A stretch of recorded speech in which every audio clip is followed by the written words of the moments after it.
has larger than yielding point, so you have permanent damage. Okay? Even the bicycle deformed didn't break, but the shape of the bicycle changed. So in mechanical system, you don't want any deformation to be permanent. You want the deformation to be small enough, and you wish when the force is not, the force stopped, you can recover back to its own shape. Okay? For example, another example is when you drive a car, people get into the car, people have weight. So weight is a force applied to the car. If the car is not strong enough, 4 people get on the car, and when they get off, the car collapses, doesn't recover to its own height. How do you want a car like that, right? So you want the car to be like the same shape all the time. So that's why we are focusing on linear relationship between stress and strain. Okay, so that's the important idea for design of mechanical components. Okay, so let's move on to some review.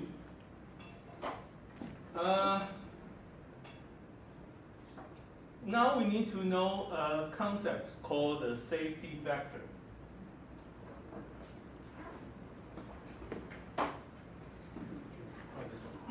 Safety factor.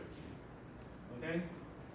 So in the past, you may heard of safety factor, but probably no one defined what is safety factor for you. In this course, this is a very important concept, safety factor.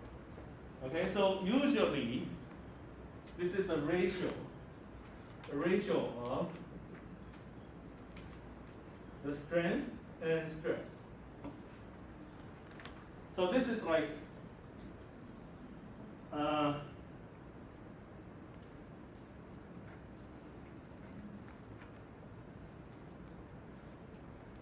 I doing this right? Hold on. Yes. So this is like due to external force, right? Some force was applied to the material, and there's stress generated inside the material. And this is how strong your material is. And they are having the same unit. This is the in the Pascal unit, and this is also in the Pascal unit. So the safety factor has no unit. Okay. Okay, so this is a general diagram of a small element inside a material. And stress can be applied in many directions. So for the normal ones, basically, you need to have a coordinate system. This is your, like a coordinate system of, you can say, your observation.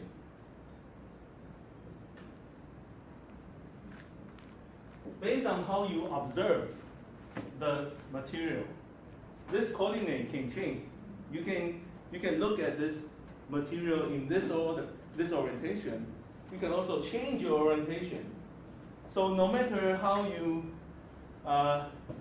look at the material, it's okay. But let's say if I apply a compression force from the top to the bottom, and if my observing coordinate is parallel to the force, then if I observe some material inside this object, I will see some stress generated along this direction. So if this was my finger, then you will see stress along this z coordinate. But if I don't change my force, and I change how I observe the object, if I change this orientation, then you will see the stress inside this coordinate is becoming more complex because it's not parallel to the coordinate. So you may have x component, y component, and z component if the force is not parallel to the coordinate. Okay, so when we calculate stress, we need to do orientation of the coordinates in order to help us simplify the calculation. Okay, but we will talk about that later. Now, so for the normal ones, we use two index at the bottom, two index. The first one represents where it is. So like this one is ZZ, that means this stress is applied on the plane that is perpendicular to Z axis, like facing the Z direction. And also the second index represents the direction. So if there's a stress on this top plane and facing Z, so then we call ZZ, okay? And that is a normal direction because it's normal to this top surface. It's very simple, very easy to understand. Like this one is applied on this front surface facing the X direction. That's why the index is XX, because it's normal to this plane. We call it a normal. How about the shear? Shearing is like, this is like shearing, okay, shearing force. If I press like this, I generate a shearing force between the table and my palm. So a force applied along the surface that's generating shearing force. Okay? So if you do this multiple times, you feel heat because there are friction between your two polar hands that's generating some force and starting to create some heat. But anyway, for shearing forces, you can tell they don't have the same index. So usually it's two different indexes. So like this one, this is the stress applied at the on this front plane and along the y direction. So actually, in the future, when we do calculations, we need to be aware of those stresses, and to avoid confusion. Sometimes people just ignore 2xx. You just put 1. And sometimes people just change the sigma, the symbol to tau. So tau usually represents shearing stress. Okay, I believe you learned this in the past. I hope you now have get this back from deep inside your brain. Okay, this should be pretty simple. Now, okay. So one question: how do we know the strength of a material? Can someone tell me? If we apply a force, we can, stress can be calculated as if it's a normal force. So it will be the force over the area of the applied region, right? So this could be calculated easily. You just need to know how much force was applied onto this object, and I just need to know what's the area. Then I calculate stress. That's simple. But how do I know how strong the material is? Anyone? It's based on some information I said in the previous slide. Earlier, something, when I draw this, say again? No? Yielding point, yes. This is yielding point. So when we said we want to design a material in the linear region, and if the stress is too large, the material starts to yield. Yield means it deforms so large it doesn't recover back to its original shape. So when this happens, we call this a yielding stress, right? Yielding stress. So for each material, this diagram is different. So each material has different yielding stress. So if I'm designing something, a metal part, or if I'm designing a plastic part, this diagram has different shape. They have different strength, different yielding stress. So strength, when we need a number here, usually we use the yielding stress. So it's like we are calculating how much times our yielding stress is larger than the applied stress, the generated stress by the applied force. So we are kind of like calculating how much stronger we are. It's a ratio. So let's say at the end, the stress due to the applied force is only half. So let's say I only apply half of the yielding stress. Then by calculation, I have a safety factor of 2. So usually safety factor is a number greater than 1. Usually. If you have a design that has a safety factor of 1, it's like you are reaching the limit of your design. If the stress becomes a little bit larger, then the item will break. Item will default, will yield. So we don't want a design to be having a safety factor less than 1. We don't even want 1. 1 is too risky. 1 is like you are stressing to the limit, too dangerous. So usually we want this to be much greater than 1. Think about the elevator. And there are cables on top of the elevator.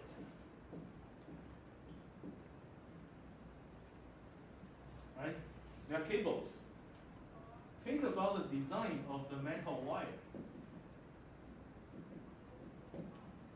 which is lifting the elevator. Elevator, okay? So there are metal wires.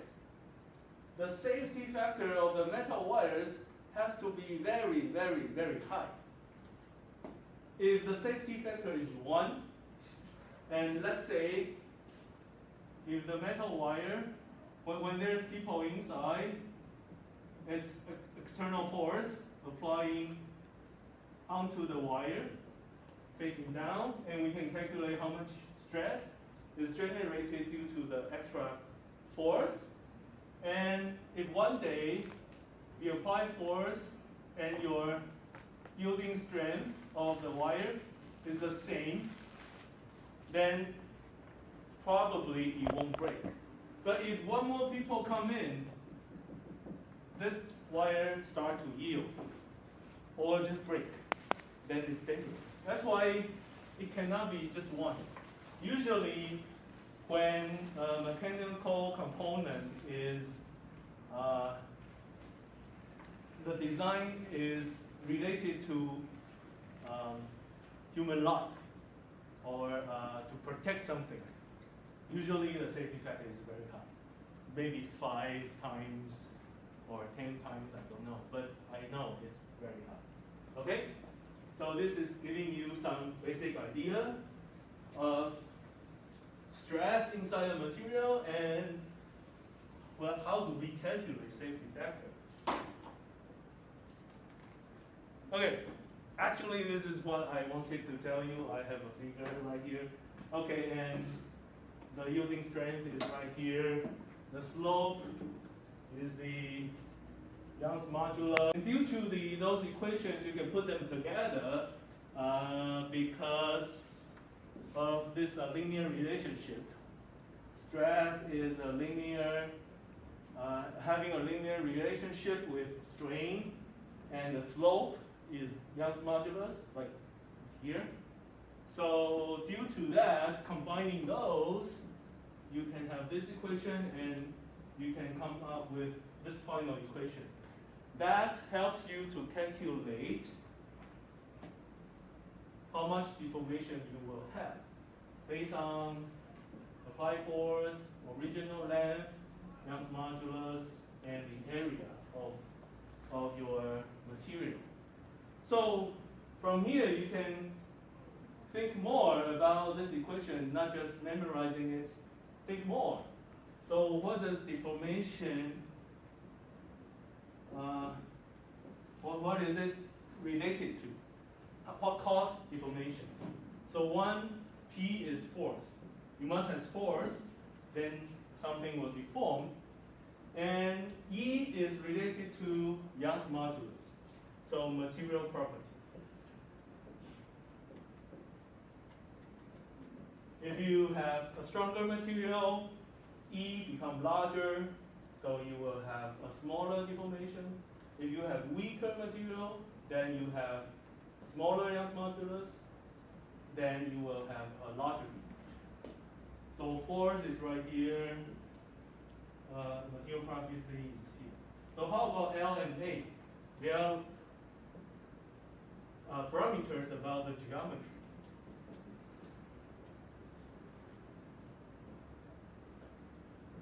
Okay. So even you have the same material, apply the same force, the shape of the item changes how much it will deform. So if I have a book, if I apply a force like this, it deforms certain level. But if I apply force in this way, the deformation changes. Even it's the same material, same force. Okay, I hope this is very easy to understand. Okay? So,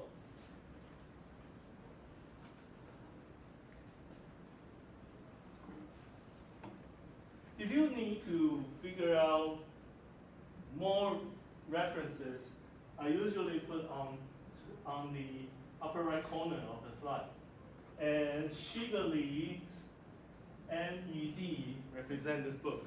Shigley's Mechanical Engineering Design. And I'm telling you the version I'm using, the 10th version SI unit, and I give you the page number. So if you get the same book, you can go to the page and take a look. Or I also sometimes check different references, like over here I use Wikipedia. Okay. Now, in the previous slides, they are very simple, but starting from now, things become a little bit complicated. And this is very related to the mechanics course that you learned in the past. And maybe you already forget about those. Now it's time for you to get this back to your brain again. So, if you, so we were trying to talk about bending, because bending happens a lot, almost everywhere inside a mechanical system. And we usually have components having a longer side. So, such as a drawing like this. This is like a rectangular, rectangular shape. And if we apply a moment like this, it's like we're bending it from both sides of the material, and we're bending in this way. Then, by observing, you can tell it will deform like this, right? But so since it's deforming like this, you can tell the upper part will have longer, will be lengthened.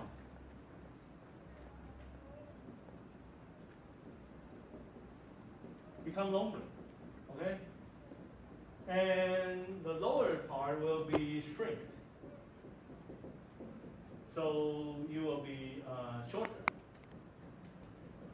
So if this is a continuous material, the upper part becomes longer and the lower part becomes shorter. There must be somewhere which does not have change in length. So that's where the middle is. It doesn't have, it's still having the same length. This just change shape, just become a curve, but having the same length. And we know when we apply for elastic material, or when applying, I should say, when we are not elastic material, in elastic mechanics,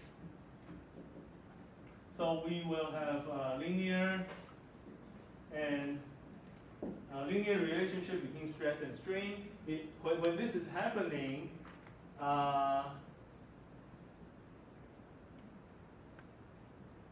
we are basically considering this material like a spring. Elastic material is like a spring. Like a spring. Okay? And for spring, we already know it's having a very unique relationship.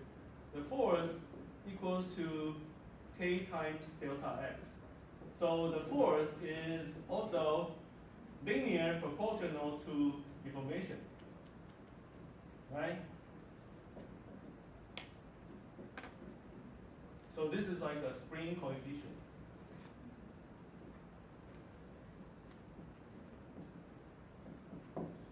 So if there's deformation, then there must be force.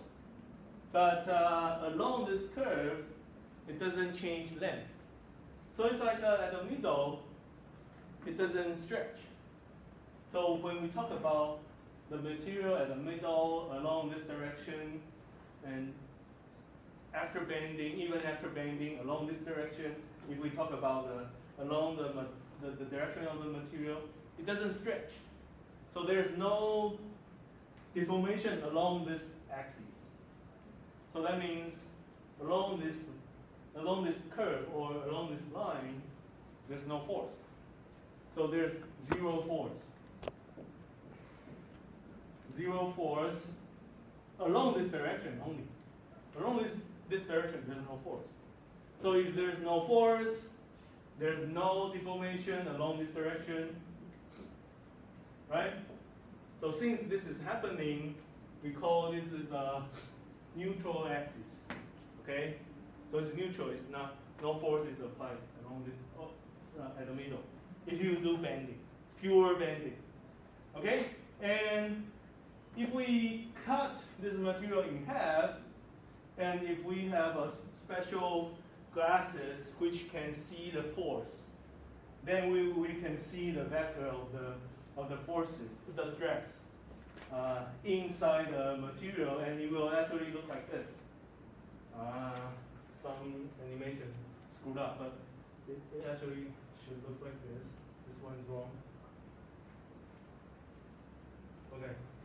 So from here you can tell, if we focus on this part, the right-hand side of at the right edge of this material, this part is pulling the left part. The right-hand side material is pulling the left-hand side. So this is representing the pulling force caused by this material.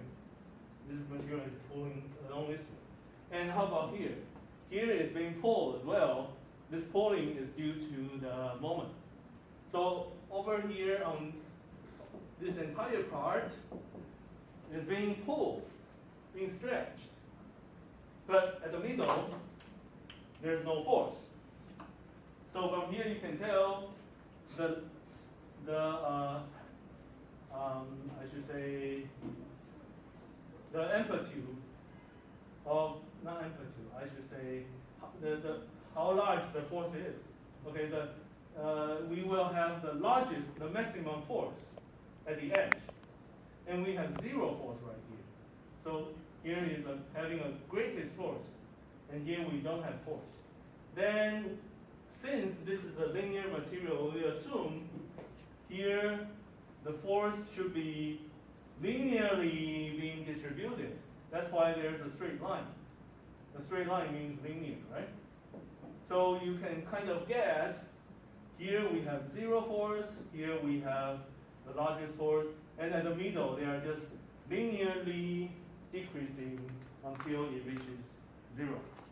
So from this concept, we can already kind of guess, okay, the stress inside this material should be having a linear relationship regarding to the position. Later on, we will put some math, and then we will figure out what those stresses are. Okay? And at the bottom, right here, it's the opposite, because we're compressing. So here we are compressing, here we are being compressed.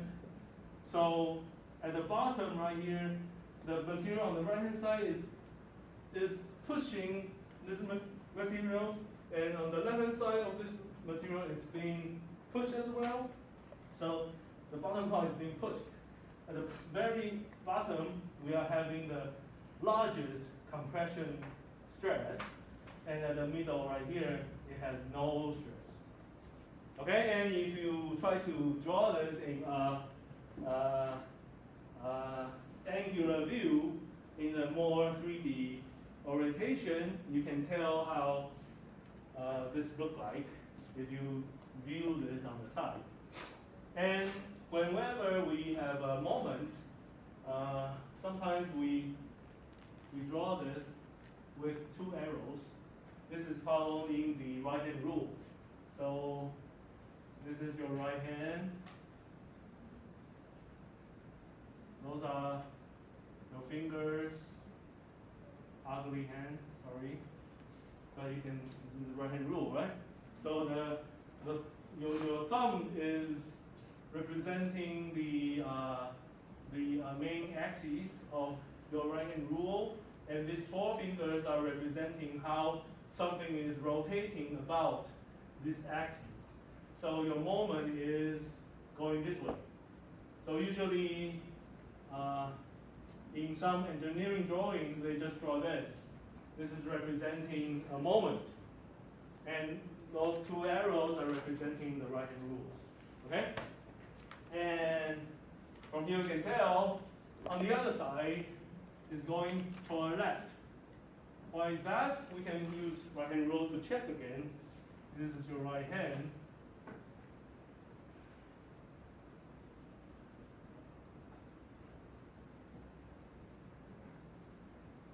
Right? This is the right hand, right?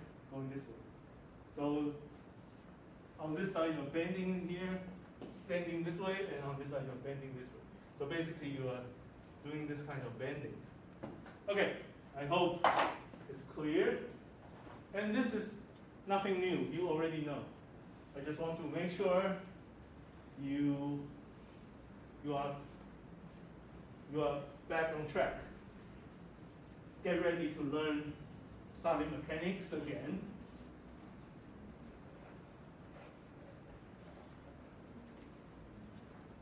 Okay, so next, we talk about equations.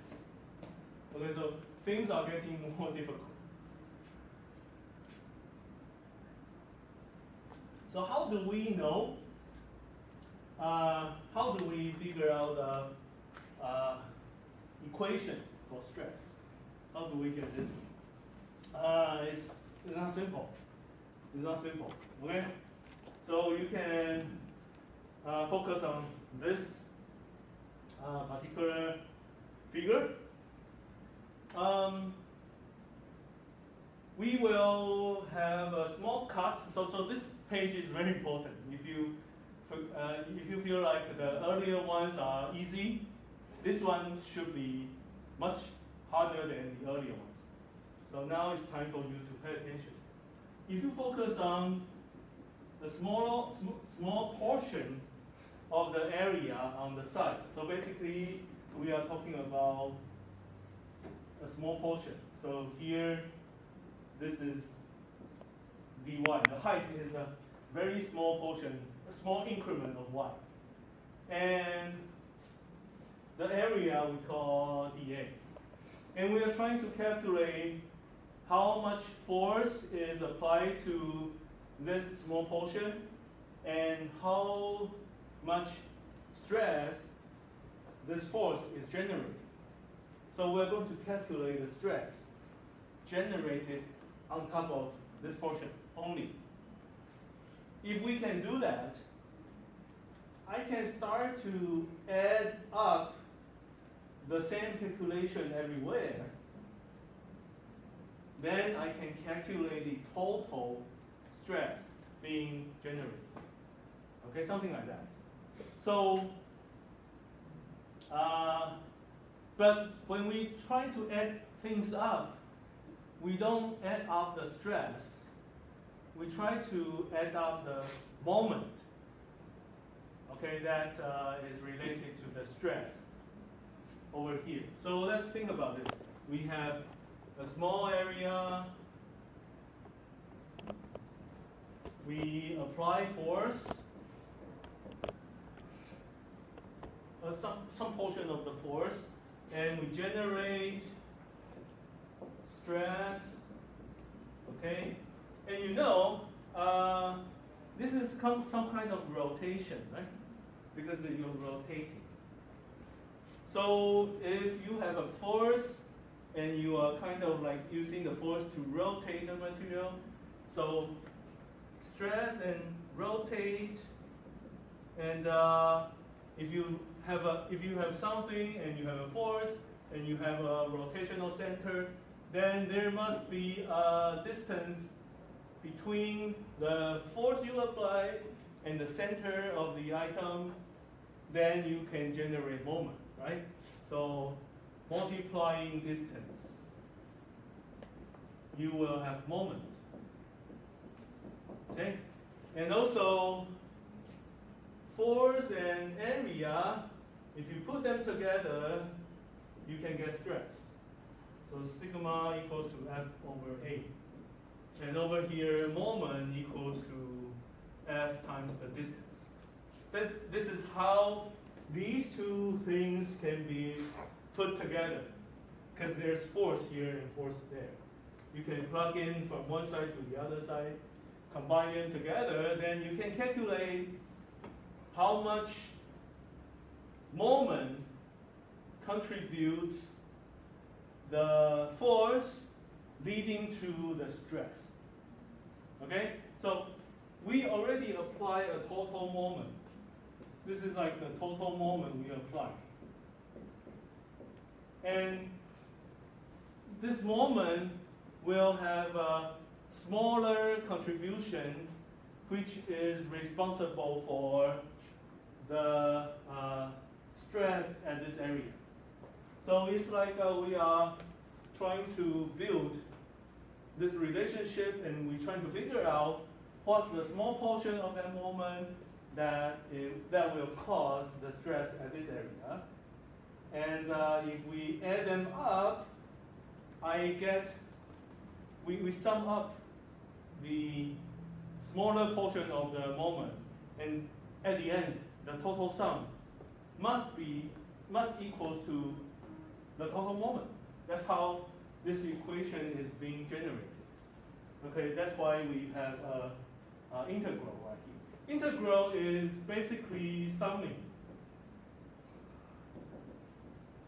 Basically, we want to add up something. This is about calculus. Okay, so we just need to know what's this, what we are summing up. When we know what this means, then we can understand why this left-hand side equals to the right-hand side. So let's figure out what's the right-hand side. So over here, it's actually pretty simple.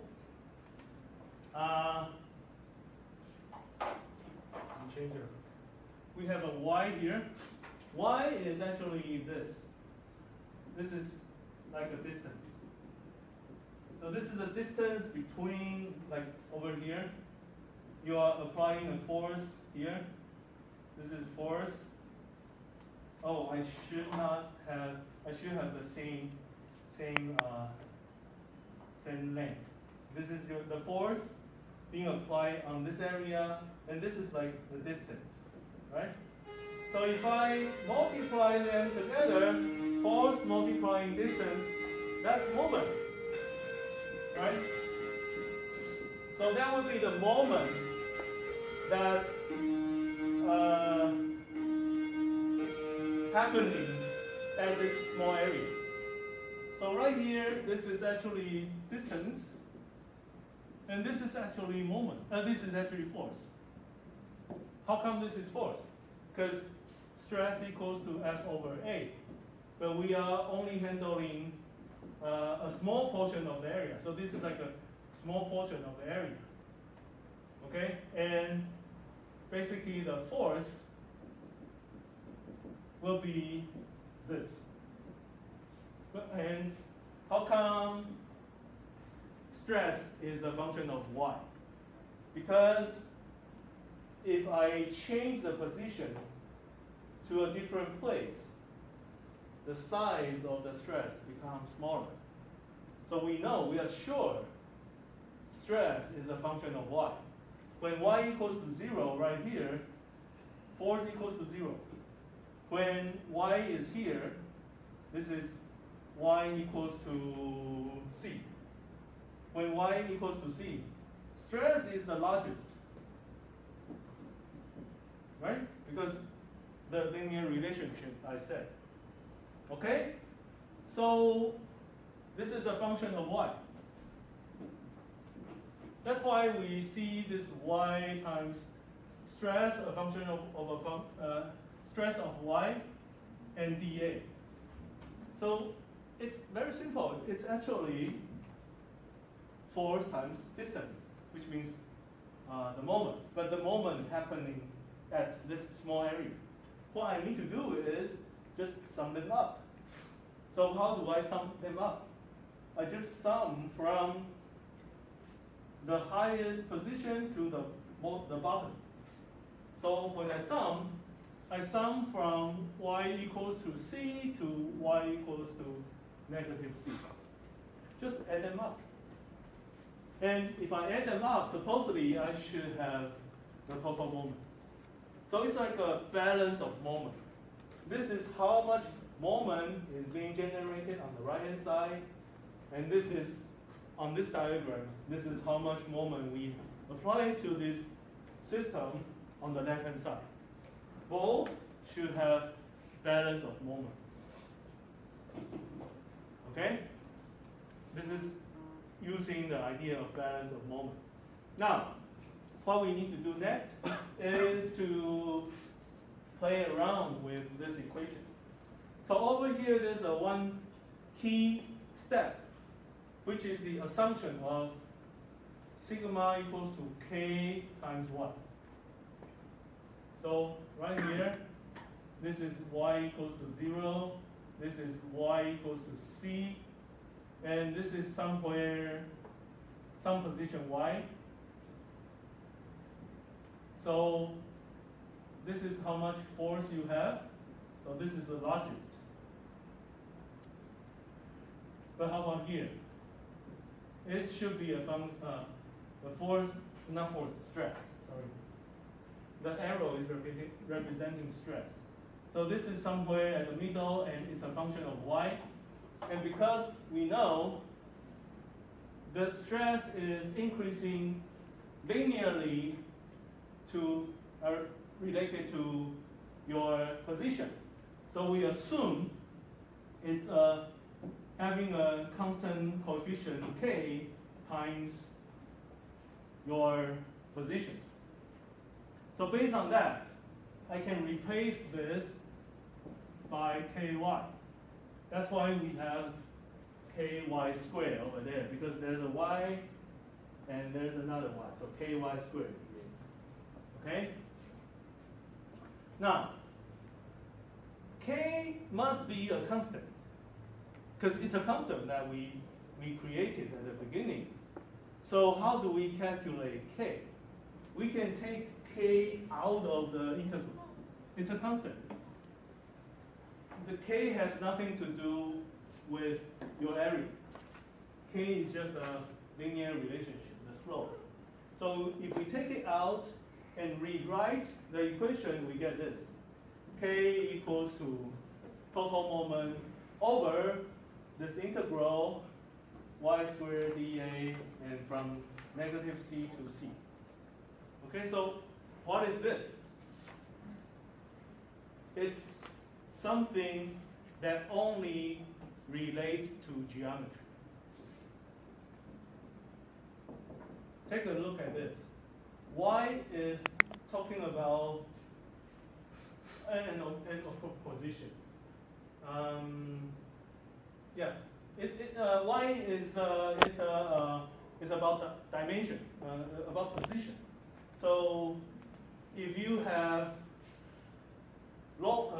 taller object, greater c, then you may have a larger y, right? So it's all about what kind of shape your object is.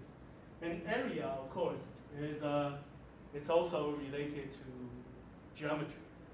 So this can be calculated by something related to the geometry, and we call this I. We call this area moment of inertia. And area moment of inertia will be different, depends on how you analyze this value. And in our analysis over here, we are bending about this axis, and this axis is your z-axis, right? We're bending about z-axis, like this. So that's why I mentioned about z-axis. Okay? And this actually can be calculated from your textbook. Your textbook tells you with different shapes what's the final equation of I. And those are equations that you have seen in the past. And how did they get this? They get this based on exact same equation right here. Okay, so maybe you can try to review how to calculate I, or just use the equation. That's fine. Okay? In this course, we don't ask you to memorize the equation of I. In the exam, I usually will give you some important equations. I don't want you to hard memorize something. Okay? I will provide you the equations. But I wish you understand why we need a calculation of I right here. So if we replace it by I, So at the end, we have k equals to m over I. So what is k? K we already defined as this. So k actually is sigma of y over y, right? So we can plot back. This actually equals to sigma of y over y. And that's why we end up with this. Sigma y equals to my over y. No more k. We define k at the beginning, but at the end we don't need k. We just need this relationship. We just want to know what's the stress at each position. So when we change y, we are changing the location of our analysis. And by this equation, we need to know what's the external moment that you apply, and also some important information about the geometry. And when you have a geometry like this, you can measure the dimension, you can calculate I. And this is where you want to apply the force, position of the force, and you can calculate stress. So let's now observe a book like this. So if I try to, let's give dimension to this. So if I try to bend the book, okay? So this is around 20 centimeter. The thickness is around 5, and this area is around 30. Just approximate length. So I can bend this book in 3 different ways. First is like this. So if I try to bend like this, it's like this, right? Or I can bend along this direction. That is this, right? Or I can bend. This is the hardest to bend. You cannot even see any deformation. So it's like I'm bending. I'm trying to bend the book like this, but the most stupid way to bend the book is like this. So if I try to draw it, it's like this, right? Along the, like in this orientation, if I try to bend this book. So if I'm having the same strength, I can apply the same force to bend this book. This definitely, it's the same book. But if I bend the book in this way, it doesn't bend. How come this doesn't bend? So let's try to figure out why. Let's say I have equation of this, right? And let's say I apply same moment to the book, but different orientation. And we need to know, if I want to deform the book, I should apply greater stress, so it deforms, right? So my wish is to have greater, if I have greater stress, then I should deform more, right? So we want to observe, if I have apply the same moment, then how this geometrical parameter affects how much stress I can generate. And I can kind of understand why, if we bend the book in different orientation, it deforms differently. So this is number 1, number 2, and number 3. So let's talk about number 1. It's bending in this way. So if I bend this way, I need to view this along this direction. So it's like I'm viewing, following what I have right there. This is for the case 1. I'm trying to bend like this, and here should be my 30, here's my 5. I don't care about this direction anymore because my stress will be along this direction. Good. Very good. Okay, now twisting. Twisting is a different geometry and different way to generate information. But it's the same idea. This is how much torque that you apply to generate the twisting. And if you view on the side, this is like the direction of your torque. And due to torque, it's generating stress in the material as well. Same theory, same way to calculate. We are trying to find the balance between torsional moments. The one that you applied, and also the stress inside the material. So, on the left-hand side of the equation is easy, just the total torque that you generate. It's also in the unit of moment. But on the right-hand side is again sum up of the torque that was related to the stress at certain portion, and we use integral to sum them up. And this time we are summing from radius of 0 to radius of r, capital R. Okay, so this time we are not going to talk slowly. We're going to speed up how we introduce this because we already spent a lot of time to give you an idea. And here it's just same idea but in a different coordinate. Okay, since we are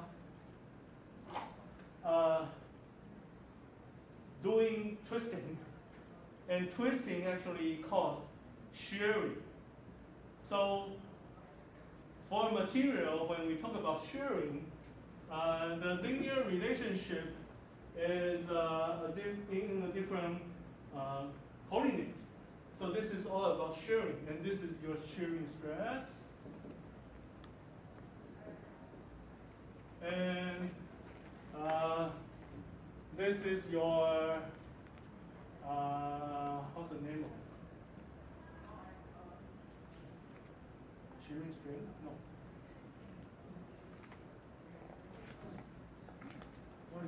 What's the name of it?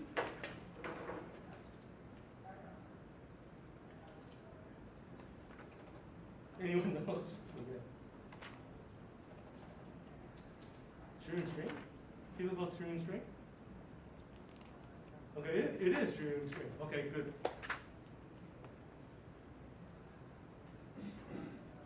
Sometimes you name something in Chinese for a long time, you just forget about what its English. It's basically the shearing strain. And shearing strains is basically a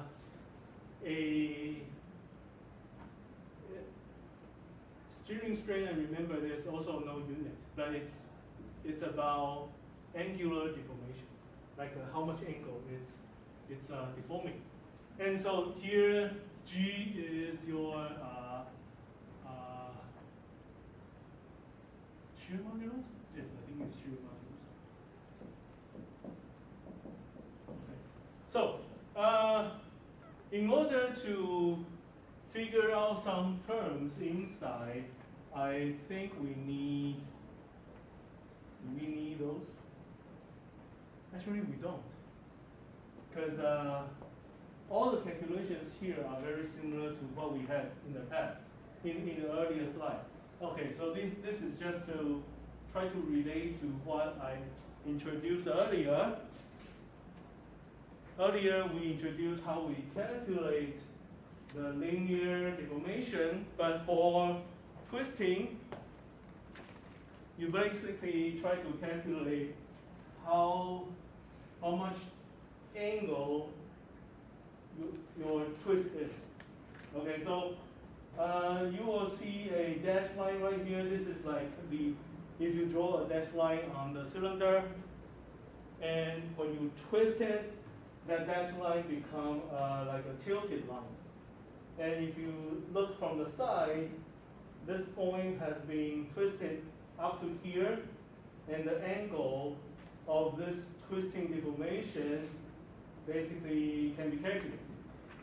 And the way to calculate it is based on those two equations. This is the linear relationship between the shearing stress and the shearing strain.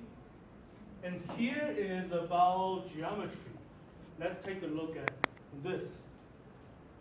R times theta is the arc length right here. It's not clear. R times theta is the length of this arc. And if this is a exaggerated drawing, we're still talking about small deformations. So actually this angle should be very small, very, very small. So when this angle is small, here, this part looks like a small triangle, not small triangle, like a very narrow triangle. So this is the arc length right here, and we name this gamma. Gamma basically is a shear strain. Okay, it's the angle along this axis.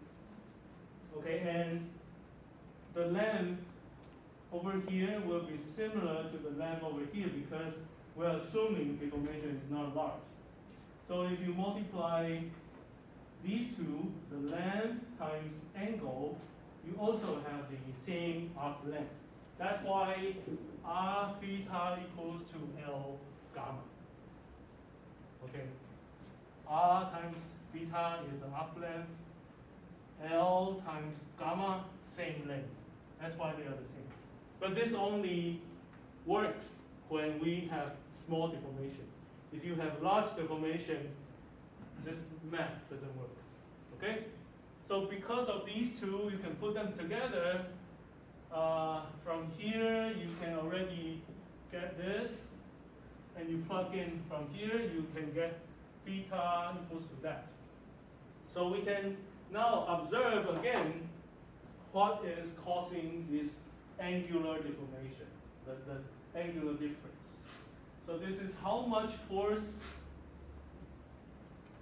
to cause torque, right? And this is like, again, material property. And these are geometries, right? L is a length, J, how come there's a J? Oh, J is right here. Also, I should use this one first. I should use this first. This is stress. This is material. L and R are geometry. Length and radius, geometry. Okay? So whenever there's deformation, it's all about how much force that you apply, what the shape of the object, and also what kind of material you're using. Then you can estimate the deformation. No matter it's a linear kind of force or rotational kind of force. So today, this slide, we're talking about rotational kind of force. Now, back to this figure. This equation goes to here due to something we need to derive now. Okay, if you have this, then you can get from here to here. Okay, anyway, so we need to figure out why we have this. Same as the previous page. Here, you should get torque.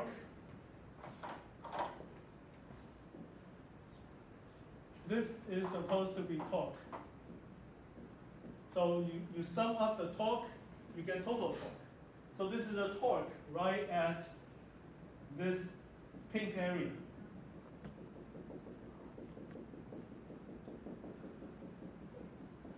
The entire donut is having area of dA. Okay, so the force is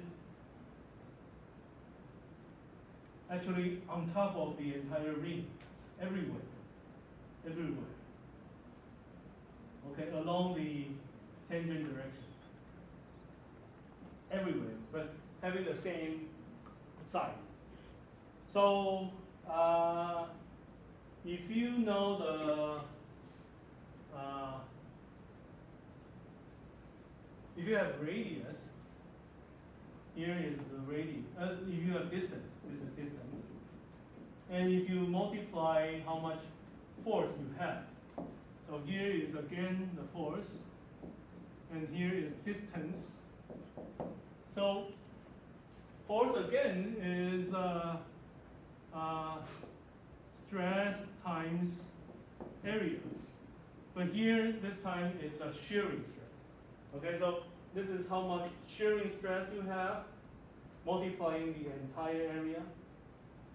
Okay, so that would be the force applied on the ring along the tangent direction, the total force.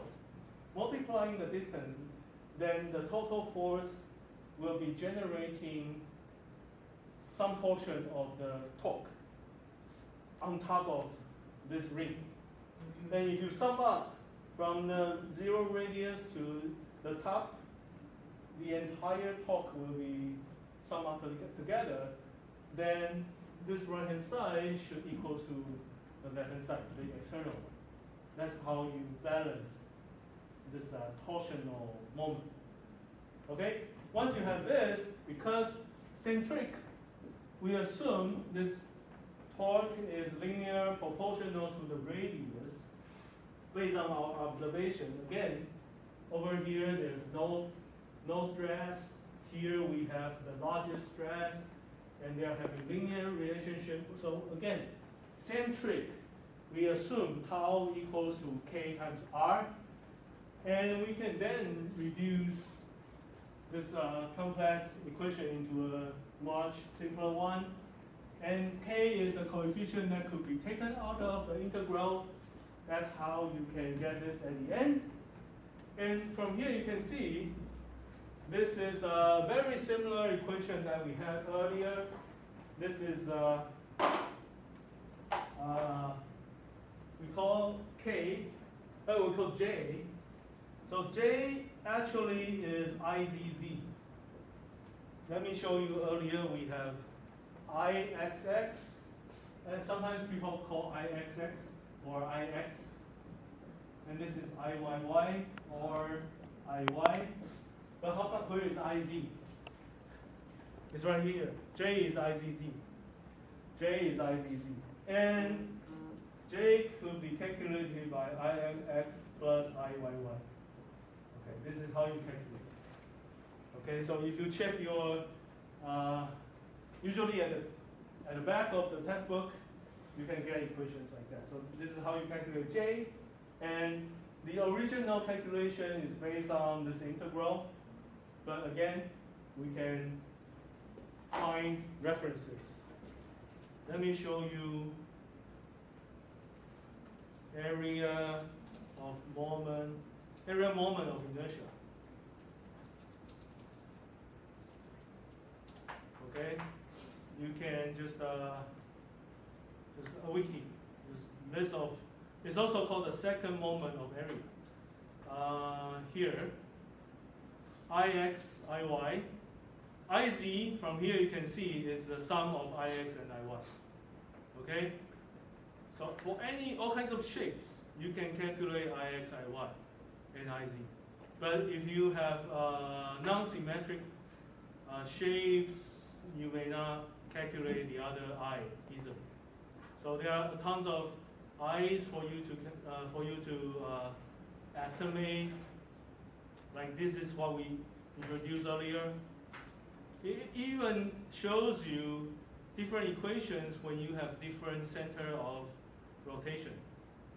So what we are talking about earlier, we always have a rotational center at the middle, at the center of mass. or center of the shape, center of the geometry. However, if you move this axis, this center, to the corner, you can tell the calculation becomes different. We will introduce how to do that later on. This is not useful right now, but later on we need it. Okay? Let me tell you when we need it. For welding, we will need to know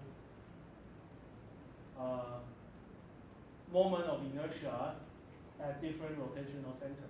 Let me tell you why. Let's think about this as a metal object, and this is another metal object.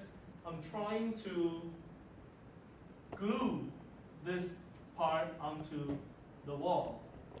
But for metal, there's no glue. Welding is the glue. So I use welding to put them together, to attach them together. Now, this is attached to the wall by welding. But now I'm applying a force. This force is causing this part to be rotated. So that force, imagine there's welding materials at those corners. This force is generating some kind of shearing force. Can you visualize it? It's shearing. And that shearing force is rotating about some center. And if we have a welding part right here,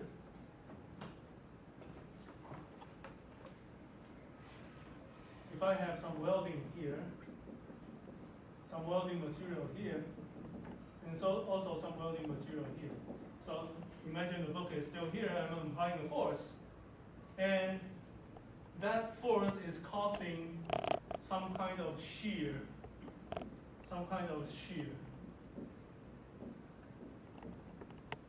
about those materials. Take a look. It's shearing in this way, right? So they are not shearing about the center of the geometry. The center of this rotation is somewhere here. So if I try to calculate the shearing force inside these materials, I actually need to use a different center of rotation. So if you cannot find the right center of rotation, you cannot calculate the correct stress inside the welding material. If you cannot calculate the right stress inside the material, how can you estimate whether the material can fail or not? Okay, so in the subject of welding, estimating the center of rotation is very important. So it's possible when we calculate I, we already know the tau equals to, I forget the equation. Tau equals to what? T, not tau. Oh yeah, tau equals to TR over J, right? So when I apply a force on the book, there's a total torque that's being generated. And radius represent the center of rotation to the position that you're interested in. So if this is the right center, let's say I'm trying to calculate the stress over here. This is R. Okay, and I still need to calculate the J. And J definitely is not the J you found over here. It's not. Not this one, not this one. Because this one has the center right in the middle. This one has the center right at the corner. But this one has the center somewhere else. So J is calculated differently. Okay, if you can calculate the J correctly, then you can calculate the shearing stress correctly. Okay, so this will be in the future. Okay, I just want to motivate you and make sure you have a feeling about why we need to know this. Okay?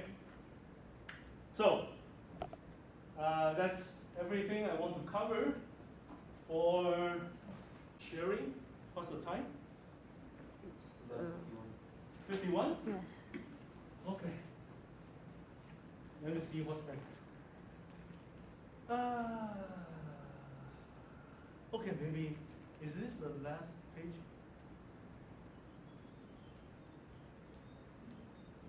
Oh, okay.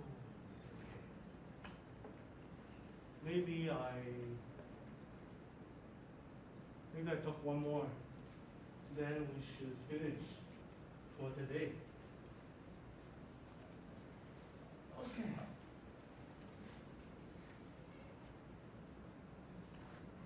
So from the previous two slides, we already get for a shaft, for a cylindrical object. And if we apply bending or twisting onto the shaft, we can,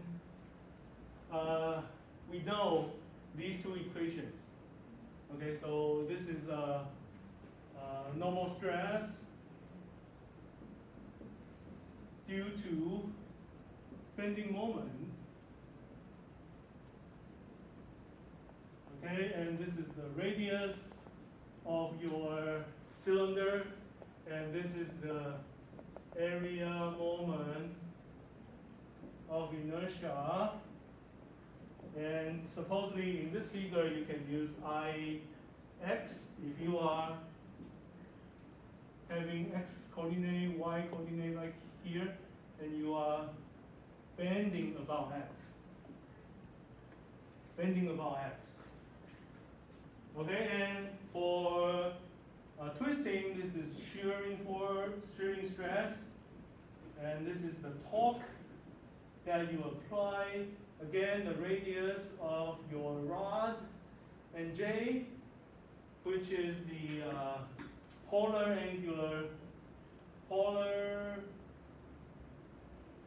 moment of inertia, I think, or polar area moment of inertia. Okay, so basically it's IZZ, and it's the same as IXX plus IYY. Okay. So I already give you the equation. You can check. Let's go check. Oh, actually we have it right here. Okay, IXX is pi over 4 times r to the 4th. R can be written as half of the diameter. So that's why pi over 4 diameter over 2 and to the power of 4. Right here, IZZ is pi over 2. So the difference of those they are having different numbers here. This is 4, this is 2. And reorganizing, at the end we have two very, very, very important equations. I suggest you to memorize it. So this is the moment you generate. This is the diameter of the rod. You can already calculate the normal stress. This is how much torque you have. This is again the diameter of your rod. And you can already calculate your shearing stress. Very important equations. Because later on, when we do design and calculate some problems, those two equations will be used so many times. So I suggest you to memorize it. You don't even need to go from here. Just use this. Okay? And that's the message for today. Are you guys okay? So far so good? Not too hard, right? Even you don't understand my English, the material you can learn by yourself.